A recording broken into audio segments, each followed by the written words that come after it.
Hello everyone, welcome to my YouTube channel. कैसे हैं आप सब? आई होप आप सब बढ़िया ही होंगे और मेरे चैनल में दोस्तों आपका बहुत बहुत स्वागत है।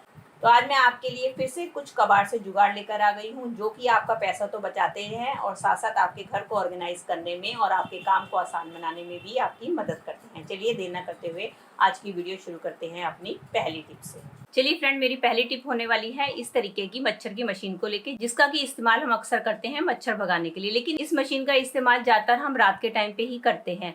लेकिन क्या होता है कि जब हम रात के टाइम यूज करने के बाद इसको निकाल कर रख देते हैं तो हमें कई बार ध्यान नहीं रहता है, हम इसको इधर उधर रख देते हैं और जब हमें रात को फिर से जरूरत पड़ती है तो ये हमें टाइम पर मिलता नहीं है। तो इसको ऑर्गेनाइज करने का एक बहुत ही आसान तरीका मैं आपके लिए लेकर आई हूँ। उसके लिए आपको क्या करनी है, उसके लिए लेनी है आपने एक रबड़ बैंड, और रबड़ बैंड लेकर आपने इस तरीके से इसके अंदर डालते हुए लगा लेनी है और इसको गिठा लगा देना है। तो देखिए दोस्तों, मैंने इस तरीके से रबड़ बैंड लगा दी है। अब इस रबड़ बैंड की मदद से आप इसको कहीं भी हैंग करके रख सकते हैं। इसको आप स्विच बोर्ड के पास एक कील के ऊपर हैंग करके रख सकते हैं, स्टिकी हुक के ऊपर हैंग करके रख सकते हैं। ऐसा करने से क्या होगा, एक तो ये आपका ऑर्गेनाइज हो जाएगा और दूसरा जब भी आपको जरूरत होगी तो आपको अपने स्विच बोर्ड के पास ही ये आपको मिल जाएगा और आपका समय भी काफी बच जाएगा। चलिए फ्रेंड, बढ़ते हैं अगली टिप की तरफ। मेरी अगली टिप होने वाली है पुदीने को लेके। दोस्तों, पुदीने का इस्तेमाल तो हम चटनी वगैरह में करते ही हैं, लेकिन आज पुदीने का बहुत ही डिफरेंट यूज़ मैं आपके साथ शेयर करने वाली हूँ कि आप इसको चटनी के अलावा किस तरीके से यूज़ कर सकते हैं। उसके लिए आपने क्या करना है, पहले आपने जो पुदीने की पत्तियां हैं उसको आपने तोड़ लेना है।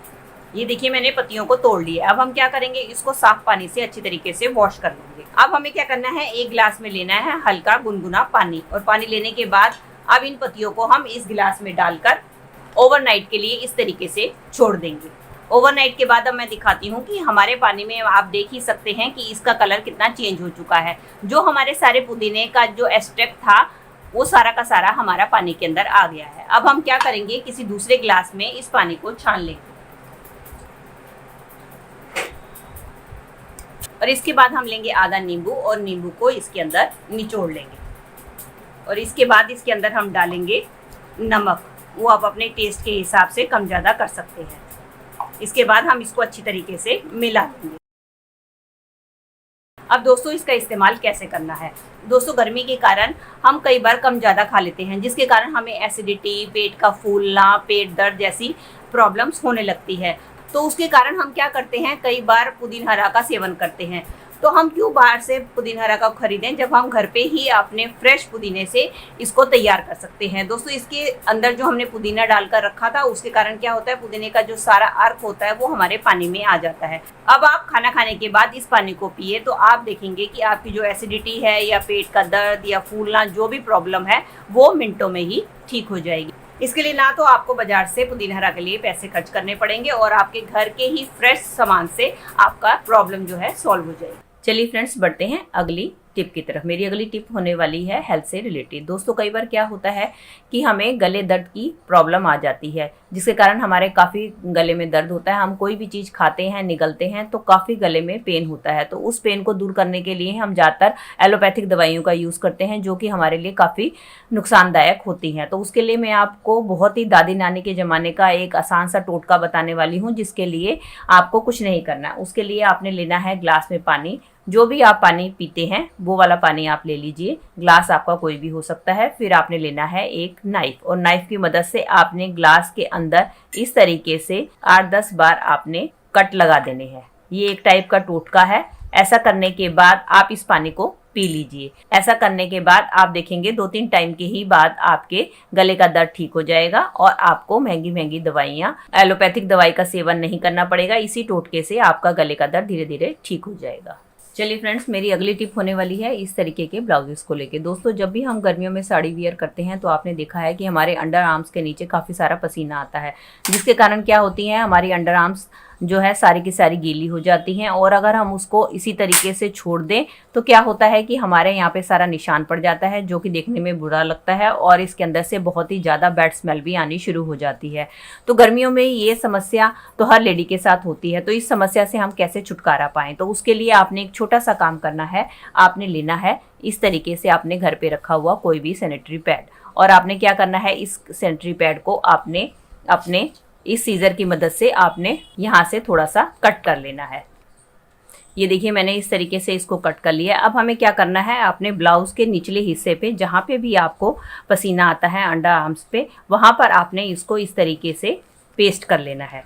चाहे तो आप पूरा भी कर सकते हैं और चाहे तो आप आधा भी पेस्ट कर सकते हैं। इस तरीके से पेस्ट करके रखेंगे तो जो भी आपका पसीना आएगा वो आपके ये जो पैड हैं वो एब्जॉर्ब कर लेंगे और आपका ब्लाउज बिल्कुल भी गंदा नहीं होगा। इससे ना तो आपको कोई शर्मिंदगी उठानी पड़ेगी और ना ही आपके अंडर आर्म में से कोई बैड स्मेल आएगी और आपका ब्लाउज भी गंदा होने से बचा रहेगा। चलिए फ्रेंड, बढ़ते हैं अगले जुगाड़ की तरफ। मेरा अगला जुगाड़ होने वाला है इस तरीके के फॉइल पेपर के रोल को लेके। दोस्तों अक्सर हम क्या करते हैं, फॉइल पेपर यूज़ करने के बाद इनके रोल्स को उठाकर हम फेंक देते हैं, जबकि ये भी हमारे लिए काफ़ी तरीके से यूजफुल होते हैं। तो आज इनको यूज़ करने का आपको मैं बहुत ही बढ़िया तरीका बताने वाली हूँ। तो उसके लिए आप क्या करें, अपने घर पे रखे हुए इस तरीके से कोई भी आप फॉइल पेपर का रोल ले लें। अगर आपके पास फॉइल पेपर के रोल नहीं है तो आप अपने झाड़ू की बैक साइड की डंडी का भी इस्तेमाल कर सकते हैं। बस आपको इस बात का ध्यान रखना है, जो भी आपने लेना है, चाहे फॉइल पेपर लेना है या आपने कोई भी डंडी लेनी है या आपने झाड़ू की बैक साइड की ये पाइप लेनी है या कोई भी पाइप आपने लेना है, तो आपने लेना है इक्वल साइज का। तो मैंने ये ले लिए हैं 2 फॉइल पेपर के रोल। अब हमें क्या करना है, अब हमें लेना है इस तरीके से कोई भी रस्सी, नाड़ा या रिबन, आप उसका इस्तेमाल कर सकते हैं। अब हमें क्या करना है, एक रोल के अंदर हमें इस नाड़े को डाल देना है। इस तरीके से मैंने नाड़े को डाल दिया है। अब हम क्या करेंगे, इसकी हमने लगा देनी है ऊपर से एक गिठा। अब हम फिर से पहले वाले रोल के अंदर दूसरे वाले नाड़े को डाल देंगे। अब हमें क्या करना है, ये जो इसका पहला सिरा है, अब हमने इसके दूसरे वाले रोल के अंदर डाल देना है।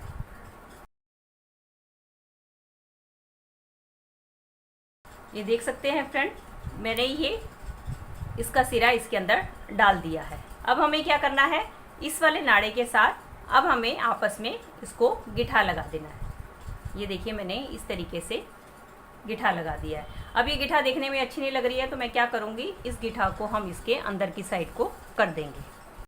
अभी देखिए हमारी गिठा अंदर चले गई, अब ये बिल्कुल नहीं दिख रही है। ये देखिए दोस्तों, मैंने ये 2 लेयर का बनाया है। अगर आपके पास 3 फॉइल पेपर है तो आप 3 भी लगा सकते हैं, अगर 2 लगाना चाहे आप 2 भी लगा सकते हैं। अगर आपको कम रहता है तो आप इस तरीके की कोई स्टिक का भी इस्तेमाल कर सकते हैं। तो मैं इसको 3 बनाने के लिए क्या करूँगी, इस स्टिक को लूँगी और हमने इस वाली जो सेकेंड वाली है इसके अंदर हमने फिर से एक नाड़ा लेना है और इसके अंदर डाल देना है। आप चाहे 2 लेयर का बनाए, 3 लेयर का, 4 लेयर का, वो आपके इच्छा के ऊपर डिपेंड करता है। मेरे पास 2 फॉइल पेपर थे इसलिए मैंने 2 फॉइल पेपर ले लिए हैं और मेरे पास तीसरा फॉइल पेपर नहीं था, नहीं तो आप तीसरा फॉइल पेपर लेकर आप इसकी तीसरी लेयर भी बना सकते थे। तो मैंने इसलिए तीसरा फॉइल पेपर नहीं था तो मैंने ये स्टिक ली है एक, तो मैं उसका इस्तेमाल कर रही हूँ। अब ये देखिए जो मेरा ये तीसरा नाड़ा था ये इधर की साइड से निकल के आ गया है। अब मैं क्या करूँगी, इस नाड़े को इस डंडी के साथ यहाँ बांध दूँगी और इसके दूसरे सिरे को मैं इधर इसके साथ बांध दूँगी। अब आप देख सकते हैं दोस्तों, ये हमारा ऑर्गेनाइज़र बनकर तैयार हो गया है। अब इसका इस्तेमाल कैसे करना है, चलिए ये भी मैं आपको दिखाती हूँ। ये देखिए दोस्तों, ये मेरा ऑर्गेनाइजर बनकर तैयार हो गया है। चाहे तो आप इसको अपनी अलमीरा में हैंग कर सकते हैं, अगर आपके अलमीरा में स्पेस कम है तो आप अलमीरा के बाहर भी इसको ऑर्गेनाइज करके रख सकते हैं। ये देखिए मैंने इसको अपने एक कील के ऊपर ऑर्गेनाइज कर दिया है। अब इसके अंदर आप चाहे अपने कुछ भी ऑर्गेनाइज करके रख सकते हैं। चाहे तो आप इसके अंदर अपनी साड़ी को ऑर्गेनाइज करके रखें। ये देखिए मैंने इसके अंदर एक साड़ी रखी है, आप इसके अंदर 2-3 साड़ियाँ भी रख सकते हैं। और नीचे वाले ऑर्गेनाइज़र में आप अपने दुपट्टे या अपने सूट भी ऑर्गेनाइज़ कर सकते हैं। तीसरे में आप अपने पैंट शर्ट ऑर्गेनाइज़ कर सकते हैं। अब आप देख सकते हैं इनके अंदर मैंने एक एक चीज़ ऑर्गेनाइज़ की हुई है। आप इनके अंदर डबल, ट्रिपल जितने भी होंगे उसके अंदर ऑर्गेनाइज़ कर सकते हैं। अगर तो आपने अलमीरा के अंदर रखना है तो आप इस तरीके से ऑर्गेनाइज कर सकते हैं। अगर आपने अलमीरा के बाहर रखेंगे तो एक दिक्कत आ सकती है कि इसके ऊपर डस्ट पड़ने का डर रहेगा, तो उसके लिए भी आप एक काम कर सकते हैं। आप अपने घर पे रखा हुआ कोई भी पुराना दुपट्टा ले लीजिए और इसके बाद आप क्या करिए, इस दुपट्टे को आप इसके ऊपर इस तरीके से डाल दीजिए। ये देखिए जैसे मैंने दुपट्टे को इसके ऊपर डाल दिया है। अब आप इसको अलमीरा के बाहर भी रखेंगे तो देखेंगे आप, ये देखने में बिल्कुल भी बुरा नहीं लगेगा और ना ही इसके ऊपर कोई भी डस्ट जाएगी और ना ही किसी को पता चलेगा कि आपने इसके पीछे क्या रखा हुआ है। तो दोस्तों ये थी मेरी आज की वीडियो, आई होप आपके लिए हेल्पफुल रही होगी। दोस्तों इसमें से अगर कोई भी टिप आपके लिए यूजफुल रही है तो प्लीज इसे एक लाइक दीजिएगा और मुझे कमेंट करके बताइएगा कि आपको इनमें से कौन सी टिप सबसे ज्यादा अच्छी लगी। और अगर आप मेरे साथ जुड़े रहना चाहते हैं और इसी तरीके की यूजफुल वीडियो देखना चाहते हैं तो मेरे चैनल को भी बेल आइकन के साथ सब्सक्राइब कर दीजिएगा। मिलती हूँ नेक्स्ट वीडियो के साथ। Till then take care and bye.